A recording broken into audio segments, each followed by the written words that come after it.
Hello. Hi, everyone. Hello, everybody. We are Ob and Court, and welcome to EnvironMental Podcasts. Yep, this is our podcast where we investigate different aspects of sustainability, and then we have a conversation about it. And today we are joined with a guest. This is Toby Radcliffe from ZeroBees. Thank you so much for being here, Toby. Hi, my pleasure. Thank you so much. We are so excited to kind of understand more about ZeroBees, so take it away.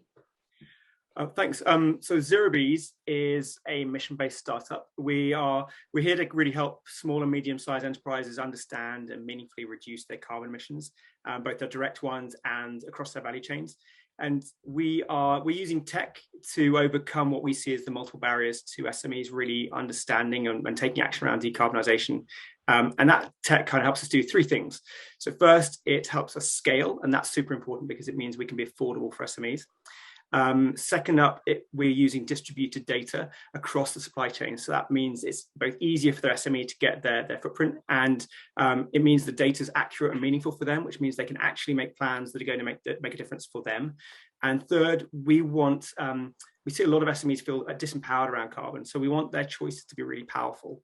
And as soon as you have transparency across the supply chain and you can understand who's doing what and where decarbonisation is happening and how that's benefiting or not your product or service, you can make choices around that in your supply chain. So it's not all about you managing your energy at your office.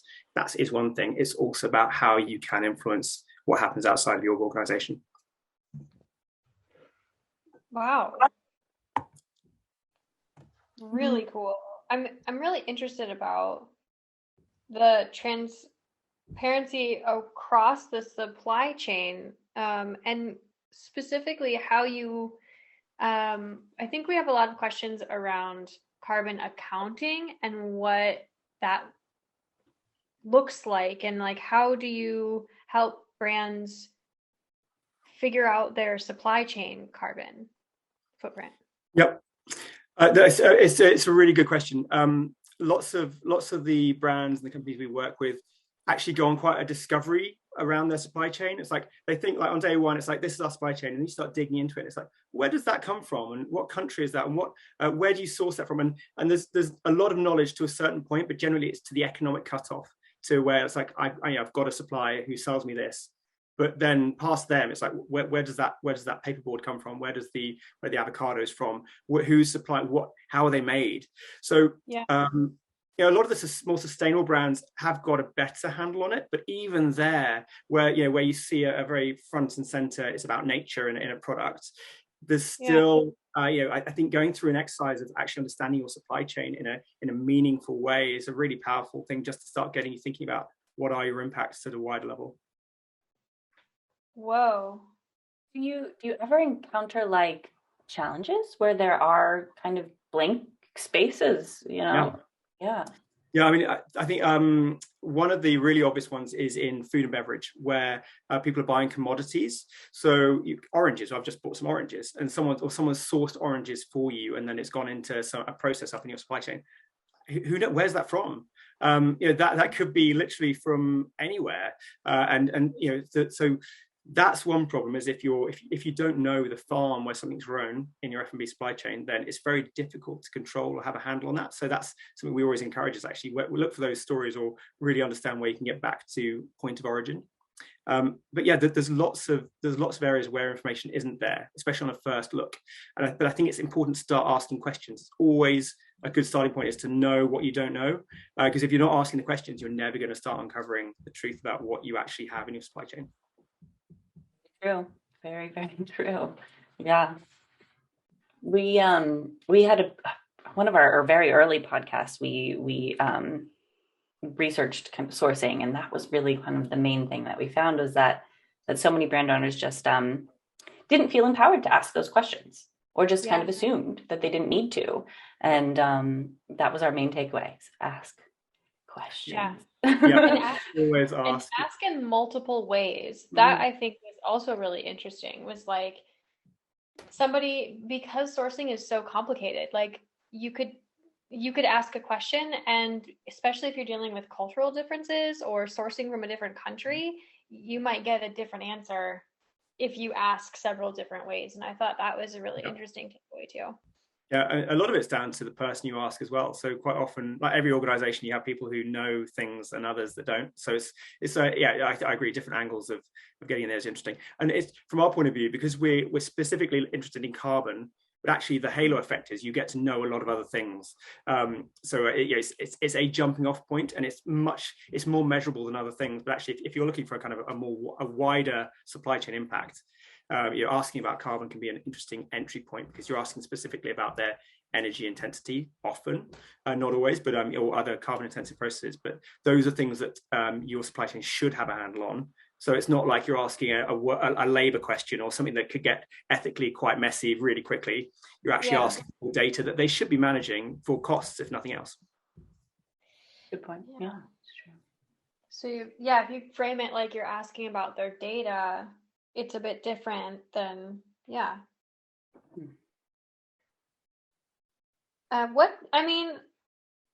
when there aren't answers, then what?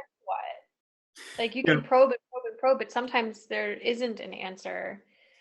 Yeah, so this is what traditional carbon footprinting does this all the time. It's fairly standard practice to go, okay, we're going to look at you in a silo, your organization. We're not going to go much wider, but we know that if we know that you have cardboard coming from Sweden, we're going to use a database piece of data for that, which represents what we think approximately that carbon impact will be. Okay.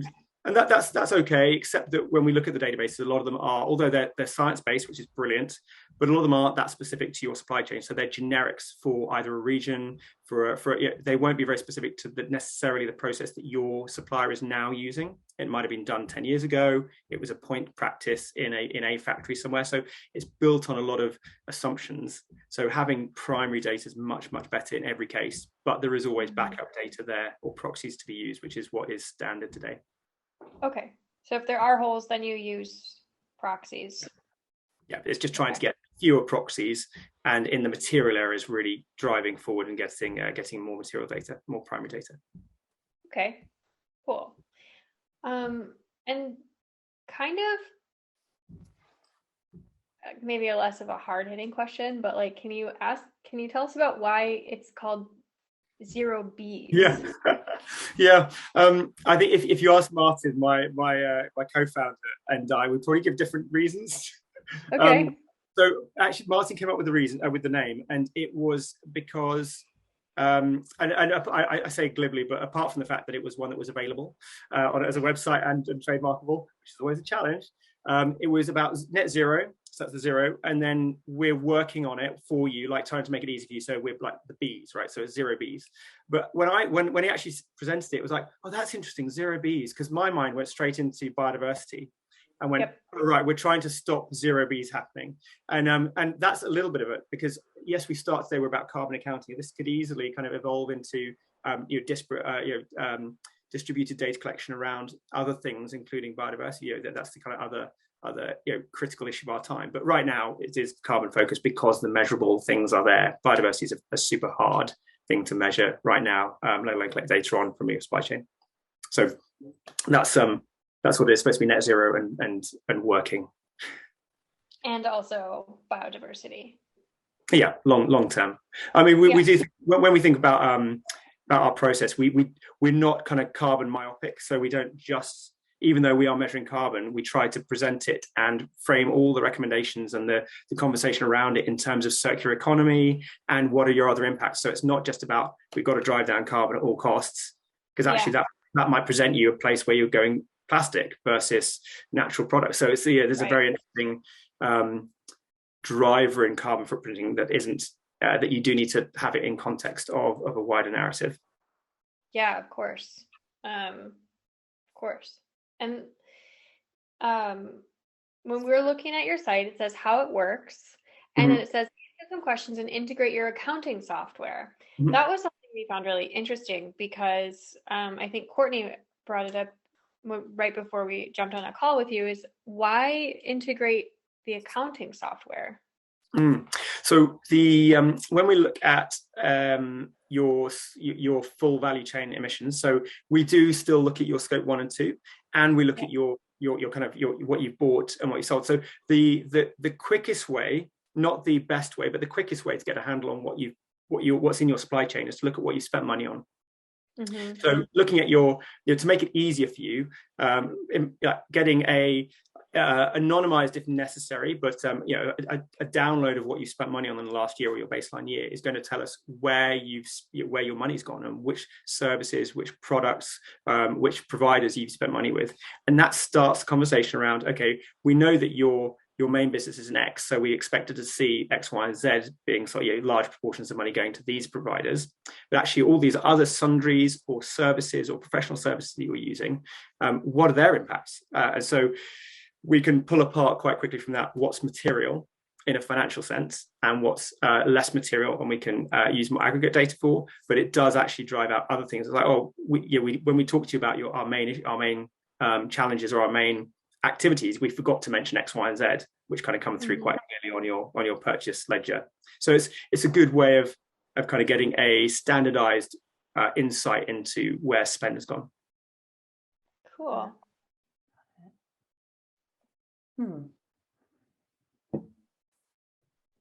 Could you kind of like walk me through the process of like, if as a business that wants to join ZeroBees, what does that look like for them? Yeah, so we're startup mode. So right now we do this in a more manual way, but as we build out our platform, but what effectively happens is there's a data collection stage, there's a scoping stage where you say, okay, this is the sector I'm in. So therefore, these specific things will be relevant for me. This is we typically the kind of the core data collection will be around. We'll start with direct emissions. So we'll start with, okay, how many sites do you have? How many employees? There'll be some data collection around how your employees commute, how often they work from home, kind of those kind of impacts the data consumption you have. Wow. Kind of stuff around just what your employee workforce is doing, your energy at different sites in waste and water. So that gets your kind of more direct impacts and travel as well. But then when it gets really interesting and where most companies see their impacts is kind of in those more further, the further away impacts is kind of more indirect ones. They're scope 3. Some of that transport is already in scope 3, but then we look into what are you buying? What are you, when you're thinking about ads and media, how many impressions are you serving digitally? What are you printing? What are you getting, or what's being printed on your behalf? So that we'll see in marketing agency spend. And then we'll go, okay, right. So you're doing 20 million impressions on Facebook. That's super interesting. Facebook's got quite a good impact. So that's not really big, but what does that mean when you think about transmission data of those digital ads? So we'll, depending on what your activities are, we'll dig into kind of specific activities, which wouldn't be obvious on your purchase ledger, but we'll kind of get that through what industry you're in and what activities you're working on. And we'll kind of deep dive through a few modules. That brings out some really clear hotspots. Yeah. And we can benchmark against what else we see. So does a company have more travel than we'd expect? Does it have inefficient offices? Is it having really high specific spend on some things compared to other people? And then we have kind of a recommendation engine which says, okay, for the activity that you do, we recommend you tweak here, and here. If you look at different providers, this is what you might be able to see, or this is best practice in the sector around this activity. So it gives really actionable results, which can say, okay, we think we can save you 5 to 10% this year straight away if you do these things. Here's your plan for the next couple of years. We really, really do encourage immediate target setting. So that's the 1, 2, 3 years out. Yes, please have a 2030 goal of that's the science-based components and it halves your emissions. But actually, what you're doing right now is super important because that goal in 8 years' time can slip, right, and it doesn't have any focus. And that's what we see again and again. So it's really important to kind of start on that road as soon as you can, and then make sure you've got a plan for the next year, and then come back and do it again and see where we're at. Cool. I mean, that makes sense to me that you collect just kind of a shitload of data, compare it to the benchmarks, and then make a reduction plan. Yeah, I mean, go on. I was going to ask if you are focused. I mean, it seems like you're focused primarily on reduction, which obviously a reduction plan is also a cost saving measure, which is very cool for these businesses. But I'm wondering if you are also partnered with offsetting like programs, or if offsetting is part of what you're focusing on. Yeah. Net zero is your goal. Yeah. So that's we've actually debated this quite a lot with clients. With like there's a live conversation going on around offsetting, which is super interesting. Yeah. Our position is 100% reduction is the key thing. You must be having like the reduction plan is front of mind, right? That's the thing you do. Plan to reduce. Your target is to get to as little as possible, as soon as possible. But once you've got that in hand, and there are things that you will not be able to do. There will be structural things that mean you can't reduce to zero straight away, or you can't reduce as quickly as you might want to. So in that position, you'll then say, right, okay, I'm doing as much as I can. I think I've got a science-based target set of reductions. I'm doing really well. I have a residual. I'm still emitting carbon. At this point, we think, okay, there's a place where you can go, I think I should invest in climate positive solutions. And we specifically don't call it carbon offsetting, because we want to tear those two things apart and say, okay, reduction is over here. There's no excuse not to do it. Over here, if you're guilty and you have the cash to spend on it, please invest in the climate, because actually there's no harm, no foul, right? There's no downside to that activity. Right. And what it can do is it can also mean that you could talk about being climate neutral. You can talk about things all around your brand, but it's not to replace reducing your carbon footprint. So yeah, that's like, you know, so we try and have those conversations very separately on purpose, so that it's not we're just going to carry on doing what we're doing or grow our carbon emissions and just pay. So one of the reasons that we collect quite a lot of data up front, even though we do it as easily as in the simplest way possible, but we don't want it to be a frictionless exercise. There are players out there who go, okay, we'll plug into your API, give you a number, and then you're offset. It literally takes 3 minutes. And that seems really appealing to some SMEs, but it's not solving anybody's problems. It's not doing anything that we need it to do. There's no engagement. It's just convenience shopping gone horribly wrong. And it's just like, yeah, it horrifies me, actually. So we want to introduce a bit of friction, because we want people to understand what they're doing, why they're doing it, and how to get a handle on it. And it takes a little bit of engagement in order to achieve a reduction plan. So that's our kind of MO. Great thing, though. Part of coming to terms with the fact that you are emitting and contributing to climate change is having to feel a little bit, getting that friction, right? You got to get a little uncomfortable before we can find a solution. So I think that's what do you think is the number one thing that people can reduce in general? Oh gosh, it does depend on. I think there's some really easy low-hanging fruit. So like there's stuff that is just common sense that a lot of people still aren't doing. So get your electricity on a renewable tariff. Like there is hardly any like increased cost for that. Like you can switch if you switch costs at the right time. Like now is not a great time to be switching providers, not in the UK. But a renewable tariff is marginally more expensive, if more expensive at all. A lot of barriers to that we see are, oh no, the landlord controls it. Okay, it'll be up. It'll end its fixed term in a year or 18 months. Book it in, have the conversation ahead of time, and work it through with them. It's like how do you engage that conversation? Travel is another one. A lot of people don't want to have the travel conversation with their employees because it's seen like a perk. I think if you talk to a lot of employees around the world, then you'll actually realize travel is not often a perk. It's actually not anywhere near as glamorous as you think. But like flights, can you replace it with train travel? Like flying, if you're a heavy flying agency or organization, that is going to be a number one direct impact, especially in professional services. That's what we see a lot, is minimizing travel. And then I think there's other things which don't reduce the impact a lot, but are nice and visible so that your employees and the organization get on board, which is stuff around behavioral change in the office and how to work from home, and like kind of having things that signal. They might not be material, but it signals and gets people aware, and they do it every day. So it means that kind of gets more culturally ingrained.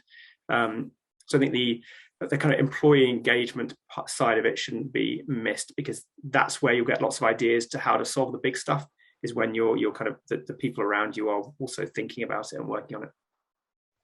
Cool. Yeah, the travel conversation, that hits home. Because we live on opposite sides of the world, we don't see each other. I think you and your business partner have the same. We and it's like, how do we reduce that? What does that look like? When we do travel, is that something that we offset? I mean, we always offset it, but again, that's not a good way to say, well, I'll just do it and then pay it, you know? Yeah, I agree. I think there's there's an interesting challenge with aviation offsets, which is of different carbon markets. There's good offsets and bad offsets. So if you're going to do it well. It's like, choose your own offsets, pick ones that aren't ridiculously cheap.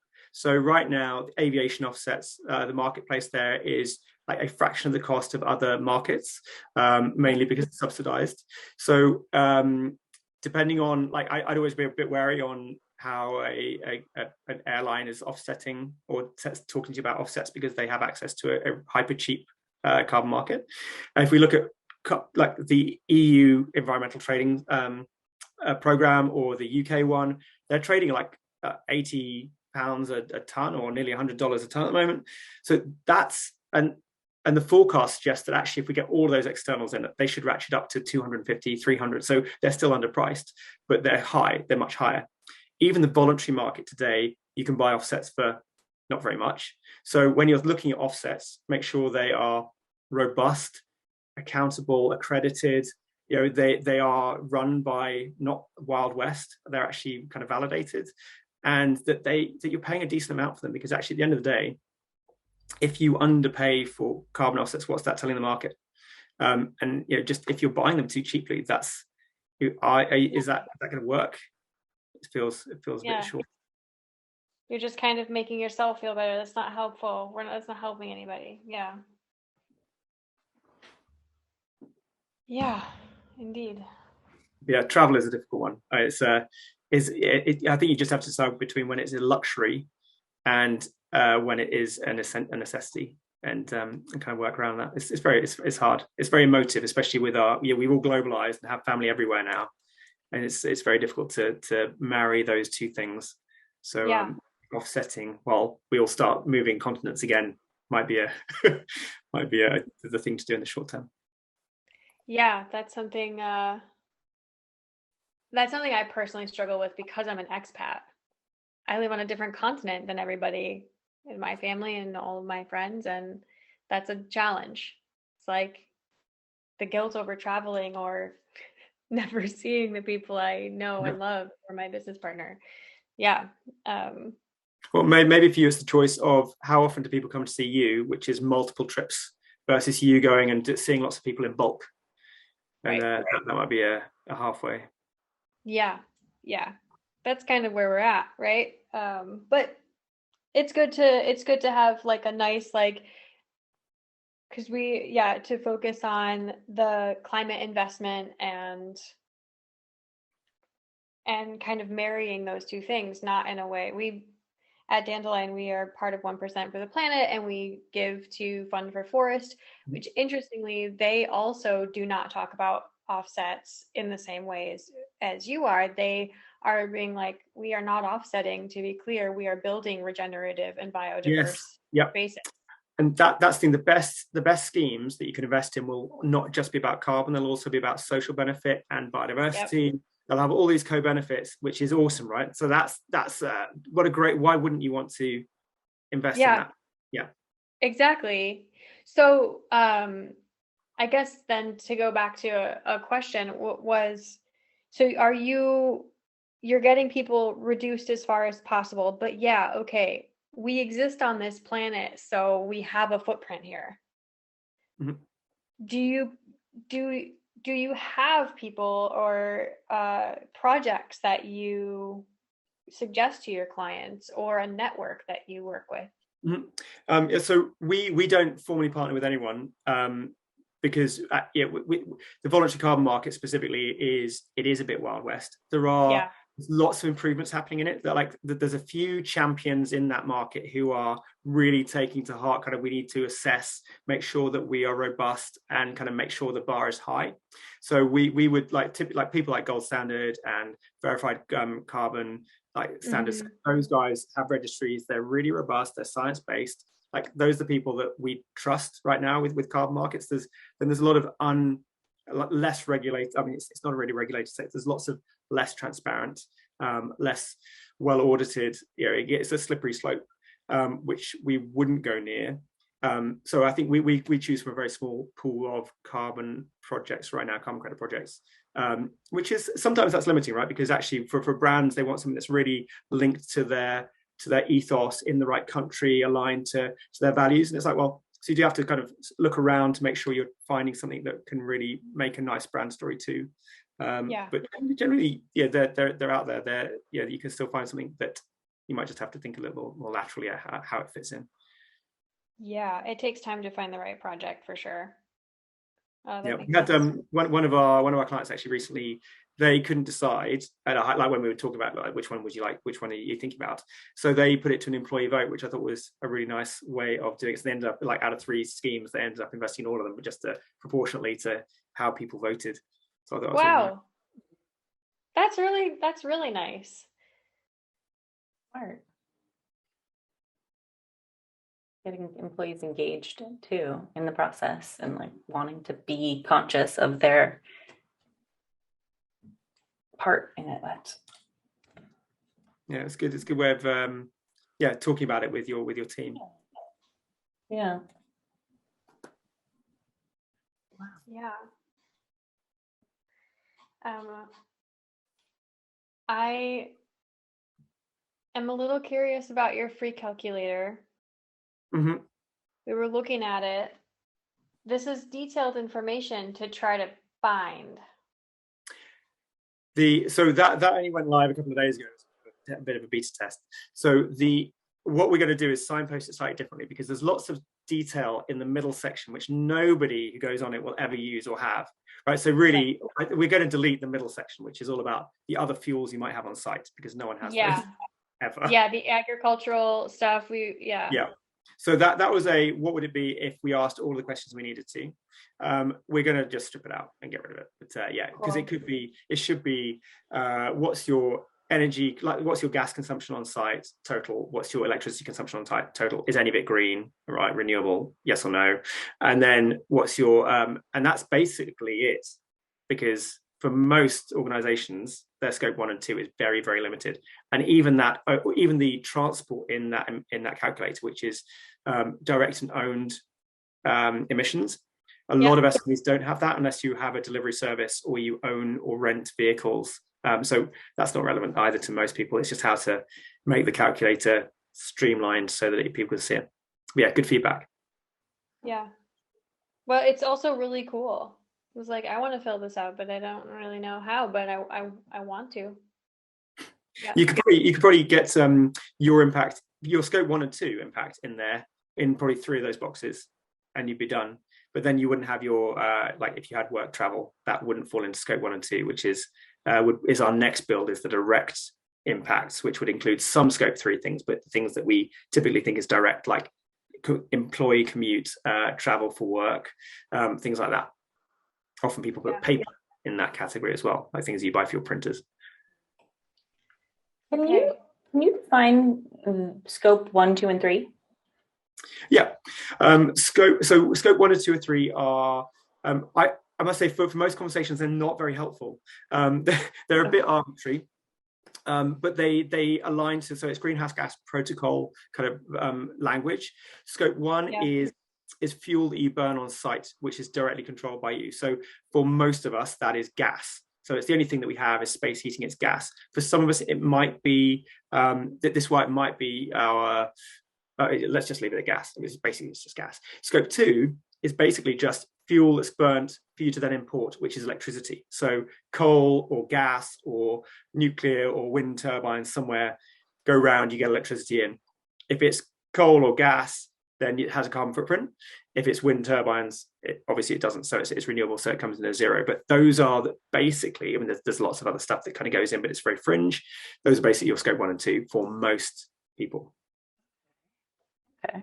Then we can include other direct fuels. So if you have a wood burning stove, or if you burn gas on site, burn like heavy like oils on site, or if you have owned managed vehicles which use petrol, those will fit into your scope 1 and 2 as well. But generally, it's a very limited piece of your footprint. And that's why we see so many people, like, they're surprised. It's like, why is 87 or 90% of my footprint, my supply chain footprint, in my scope 3 emissions? That's because most of your activity is actually outside of your office space, heating and electricity. Most of it's, out there. It is travel. It is the things you buy. It's your products. It's the professional services guys who you use. It's all the other things that you do.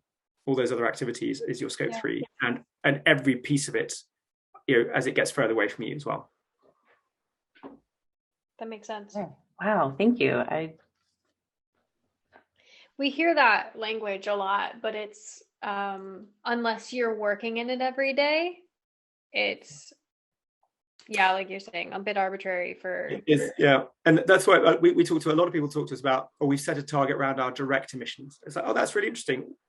Like, what is that? Because you've defined, like, what is your direct emissions? What are you measuring, or what are we going to measure for that? So you've got to define it, because that's not something that is broadly, it's just everywhere. It's actually, what have we got data for generally is what the answer to that question is. But it's typically, people think it's our electricity, it's our gas, it's our travel, it's our commute.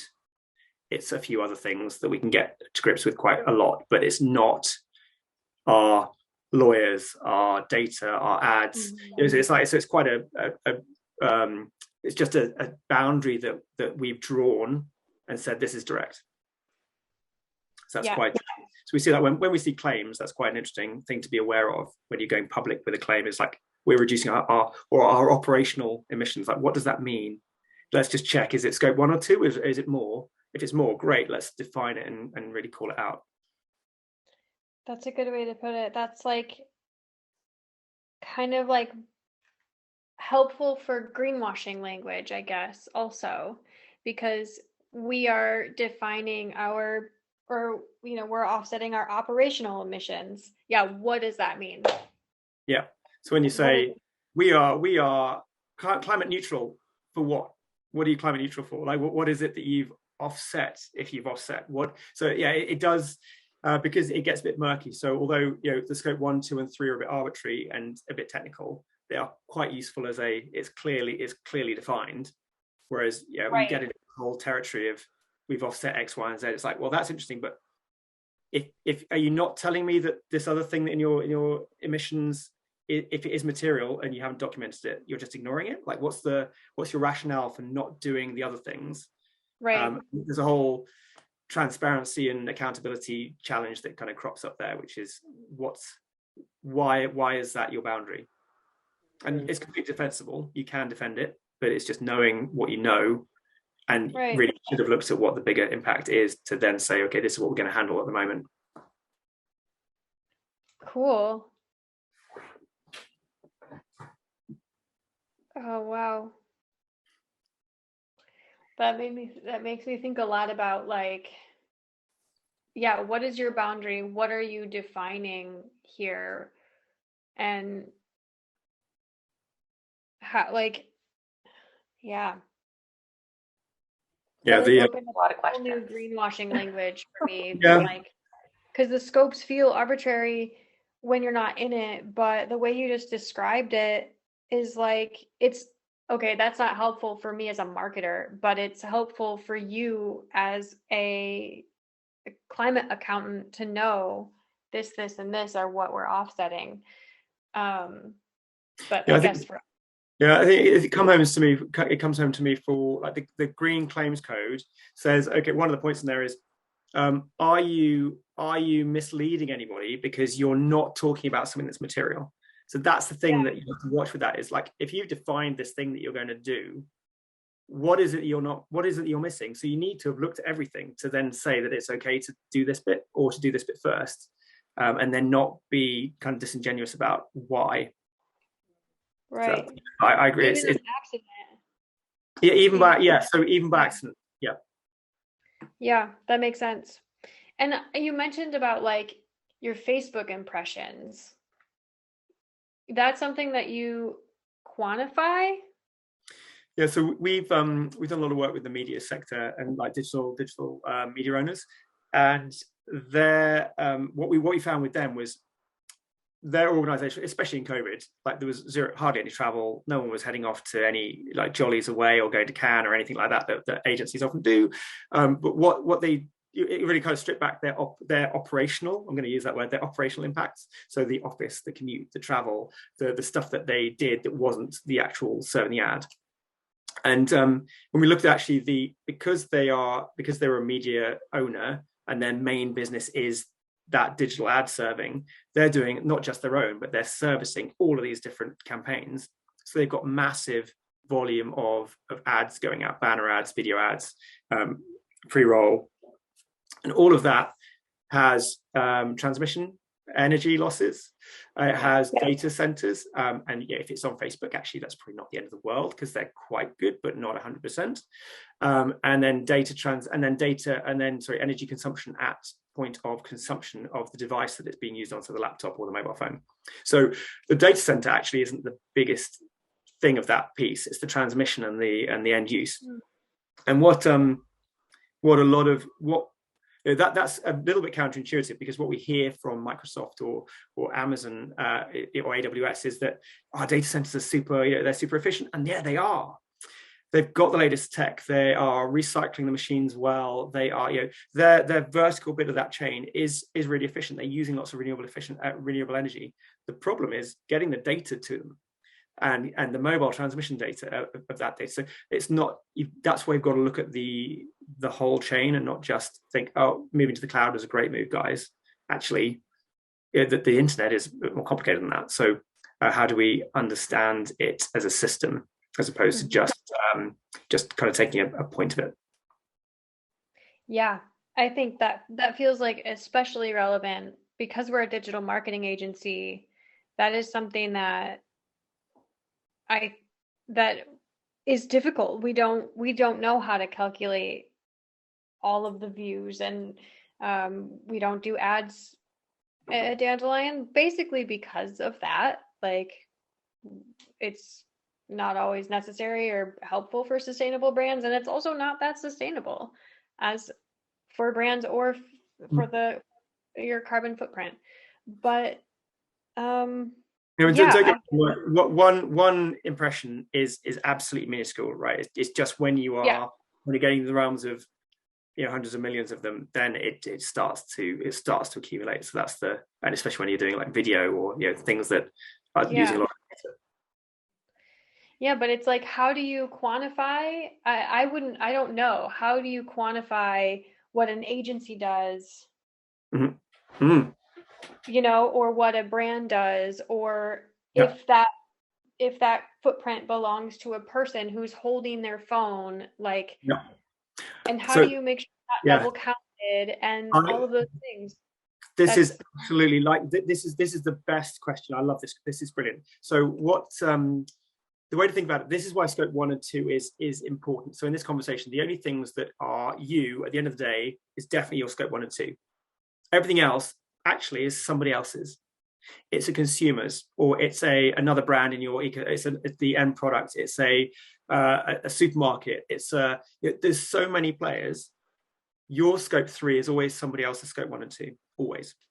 Whether that's I've got avocados grown for my whatever my food and beverage thing is in North America, I don't know, in Mexico, and that's a carbon footprint of the factory. But there's also carbon footprint of the fertilizer that was put on. So that's actually the fertilizer manufacturer's carbon footprint. So it's everywhere, right? This is why we look at distributed data, because today what you want to say is if you want to be a green brand, you want to say my product or my service is green.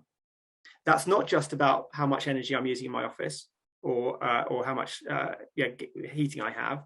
It's actually about my whole product or service, and that my whole product or service is the sum of everybody in my product or services scope 1 or 2. It's everything. Yeah. That's how we think about scope 3. You're right. If you add everybody's full value chain emissions together, we're going to get masses more than we actually have emissions, because we're double counting all over the place. But that's why we want to join these. That's for us ZeroBees. That's why we want to join them together, because as soon as somebody in your value chain, in your supply chain, decarbonizes, you get the benefit in your product or service when you look at your whole supply chain.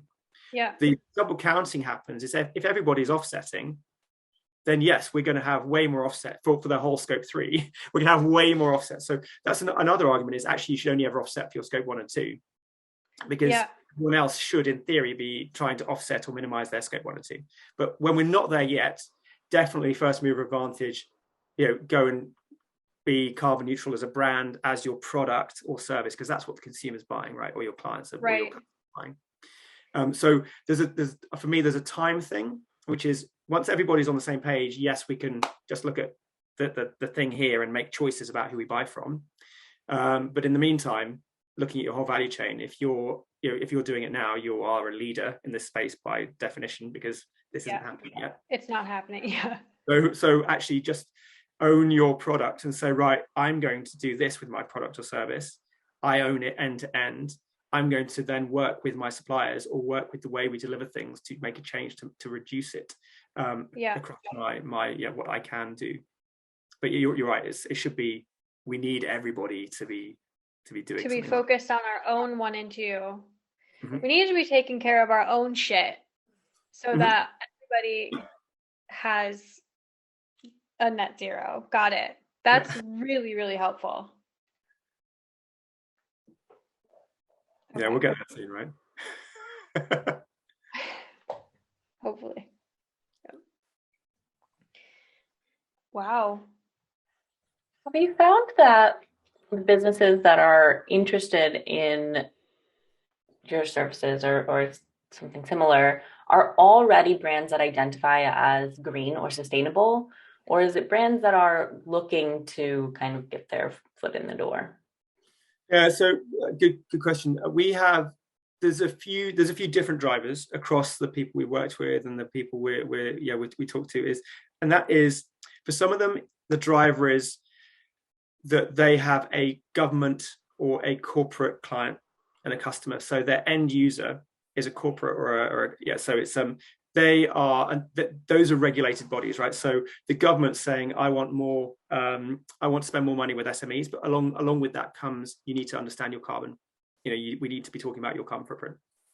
And for corporates, so they'll have set net zero targets and they'll be super ambitious, and they'll have realized that even though they've got a good handle, they've just done their map, they've spent £100,000 doing their scope 1, 2, and 3 audit and got their baseline and got this roadmap, they haven't engaged any of the suppliers. It's like, oh, we haven't talked to any of the people who supply us and haven't engaged them on this journey, so they don't have a clue what to do. So SMEs who have those large players as their customers are going, oh, we're now being asked in tenders and in RFPs and in contracts to be talking like, what is our carbon footprint? What are we doing about it? And it might range from a very small part of that scoring to a fairly chunky part, depending on how aggressive those are. But some of the supermarket brands we're seeing are saying we need everybody to be doing carbon footprinting in the next 3 years. That's a big step change. So those companies are seeing it from their customers. They want to do it because their customers are demanding of them. We also see drivers from employees. So people within teams are going, what are we doing about climate? I'm a human being. I'm worried about this. We are worried. Like, I don't want to just be doing this at home. I want us as an organization to be doing something too.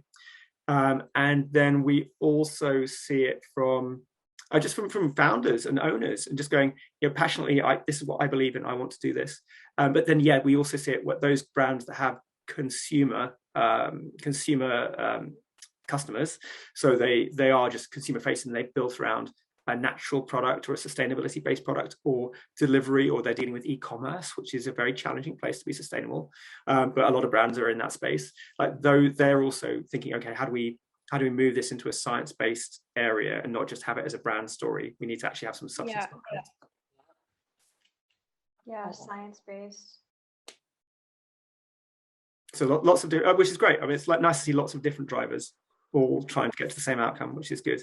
But we also see a lot of, especially in the SME market, there's a lot of apathy or the perception of those barriers being really high, which is it's not high enough on my priority. Like I'm a startup or I'm at early stage. I have too many other things to do. It's not that important yet, or it's just not important to my customers yet, or I can't afford it, which is often a misnomer. Because actually it could save you money. Pays for itself. Yeah, so it could. Yeah, it doesn't always. Some choices aren't cheaper. But yeah, I mean, it could. You could take the first steps, which are cheaper. So yeah, there's lots of barriers still in place, I think. Yeah, I like this idea of this conversation around. We work with brands that are sustainable or that are working towards becoming sustainable, and using language, and so we are comfortable with sustainable audiences and sustainable languages. So then to see this, like you were just saying, like a science-based approach to sustainability, because we work with data every day on so many different platforms, and it's like, I'm assuming this is the same, you see the same thing with climate data too. It's like, I have a hunch that I'm doing this properly, and we've done this, and a lot of times it's like, you've done a lot of things, but have you looked back at the data? And there are always these big outliers and big, trends that you can see and point to and say, this would be better. And I mean, we see that in marketing every day. I'm assuming that even with a sustainable brand, you're seeing that in their science-backed accounting data also. Yeah, I mean, there's things. I mean, I think there's so far that I'm a strong believer in, like, your gut can get you a long way, right? But there's just stuff that we don't know. It's not in our. If you're running a brand of something, there's things you wouldn't even consider to have climate impact or carbon impact that suddenly a data point will go, oh, this is actually a really big emitter, and you'd never have realized. So what some of the research we've done, one of the questions we ask is, like, have you ever thought about, we ask, have you ever thought about your carbon footprint? What do you think that your biggest carbon impact would be? And we get so many different answers to that. A lot of them are, I don't know. Air travel is a good answer to be safe, but a lot of people, like, it's all over the place. Like, actually, the perception of what might be your carbon impact is very different depending on who you are. So I think there's a lot of people, it's like, I don't know how far your hunch would get you with carbon mitigation. Definitely, like, there's things you should do. Be energy efficient, turn lights off, switch to a tariff. Like, there's stuff that you just should do. But then there's lots of things that if you don't know where your major impacts are, it's very hard to then make sure you're prioritizing them. So I agree. I think it's data is always a useful narrative, especially when you're dealing with things that are along your supply chain and just a bit hard to grapple with. Things that we're not trained to think about yet. What do you think is like the weirdest reduction you've seen, you've suggested to someone? It wasn't one we suggested, but it was one that just happened, which was this was like an amazing story of something that happened in the supply chain, which was one of the suppliers was a big mobile network, happened to, between 2 years of reporting, between the baseline and the first year, do this massive infrastructure change that they've been planning came into play, and it reduced their impact by like a third. And it was amazing. It was just like, oh, hallelujah, we've hit the jackpot. Without doing anything, your carbon emissions have just been slashed. So that's the power of understanding your supply chain, right? Is actually you get benefit when stuff happens. It's great when things happen without you doing it, like just receiving that best practice and that efficiency improvement in your supply chain is something that we all benefit from, right? And I find that super empowering. It's like, instead of the supply chain being this thing which I have no control over, it's actually improving my product or my service, because if I get that transparency, I can see what's happening, and it's a great thing to be able to talk about. Yeah. Do you encourage people to speak with their supply chain? Yeah, so we do it for them, like to if they're not comfortable yet. So we do it as a effectively data request. But we definitely like recommendations always have these guys, your material part, like they're a partner, not a supplier. Treat them like that. If you're feeling like you're too small, which is a lot of SMEs, then okay, how do you get to a place where you are on a platform which gives you more leverage? So who else can you work with to leverage what you need from that supplier? If you're, which is a lot of SMEs, right? With just small fry for some of these big players. Cool. But honestly, I think if a supplier is a material part of your carbon footprint and they're not actively wanting to engage with you, then there's a problem right there. Agreed. I would agree. That this process opens up a whole lot of other kind of operational issues. Like it can uncover kind of all sorts of inefficiencies. Yeah, it's down to, you have to pick what you can deal with, right? Especially as an SME, it's like then you have to go through and prioritize, like what's the easier things to do, what are the material things to do, what can we actually do right now, and what do we have resource to cover. So yeah, there are, and that's why it's not on day one, right, we've suddenly got net zero. It is about how do you plan a structured descent towards net zero, and try and just do everyone just be aware and do what we can.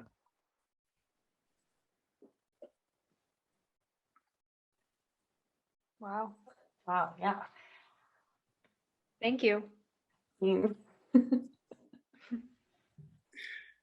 So how can folks find you? How can folks get involved if they are interested? Oh, cool. So you can jump on our website, which is zerobees.com, or email me, toby@zerobees.com. Always, like, one of the things we love doing, like, especially at this stage of the startup, we love chatting to people and hearing about their issues, because that's where it grows our insight in sectors that we maybe aren't involved in yet. But yeah, we just love talking to people about carbon and how to get on the road to net zero, and understanding and hearing about their barriers to it as well. So always open for a conversation with people. Cool. We will definitely share your information right along with this everywhere we post it. Yeah, it doesn't look like you're on social media yet. Is that right? We dabble in Twitter, but we're focused on we really are. It's just like kind of LinkedIn is the main like outlet we have. Generally, it's just our website, and we deal with kind of in the sectors that we work in, like a lot more. We're just a lot more obvious in, like, media, F&B, and kind of tech and professional services, just through conferences, things like that. But we don't, because we're only a small team, we don't manage our social media very well yet. So we're getting there. We're trying.